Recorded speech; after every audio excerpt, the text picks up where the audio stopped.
পৌষের কনকনে শীতে প্রকৃতির মুখ ভার। সকাল গড়িয়ে মধ্য দুপুরে সূর্যটা উঁকি দিচ্ছিল সেই মিষ্টি রোদে ফেনী শহরতলির শস্যদী ইউনিয়নের মধ্যজাহানপুরের জাম্বারা দিঘির চারপাশ মুখর। দিঘির এক পাশে গ্রামের বাসিন্দারা গোসলসহ দৈনন্দিন সব কাজ করলেও অন্য প্রান্তে পাখিরা নিজেদের রাজ্য গড়ে তুলেছেন। প্রতিদিন শত শত মানুষ আসছেন, তবে এতে দূরদেশের অতিথিদের কোনো হেলদোল নেই। স্থানীয়রাও পাখিদের বিষয়ে যত্নশীল। কোনোভাবেই পাখিদের বিরক্ত করা যাবে না।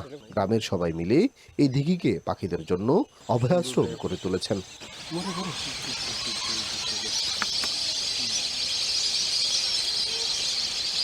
দিনভর জলকেলি, খুনসুটি, সেই সঙ্গে কিচিরমিচির শব্দ।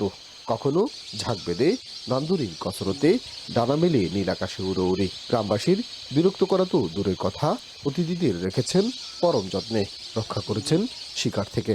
আমি ছোটবেলা থেকে দেখতেছি এই পাখিগুলা এখানে আসে।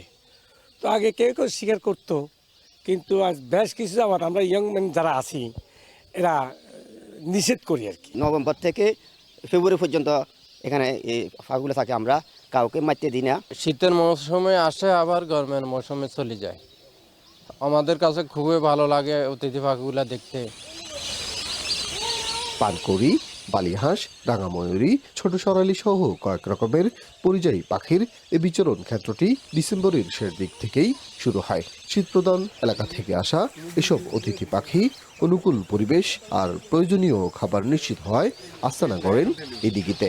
গত বছরের চেয়ে এবার বিপুল পরিমাণ পাখির আগমনে তৈরি হয়েছে এক অন্যরকম পরিবেশ। পাখিদের নিরাপত্তা দিতে কাজ করছে তরুণদের স্বেচ্ছাসেবী প্রয়াস। বন্যপ্রাণী রেস্কিউ টিম সার্বক্ষণিক নজরদারির কথা জানালেন বন বিভাগও।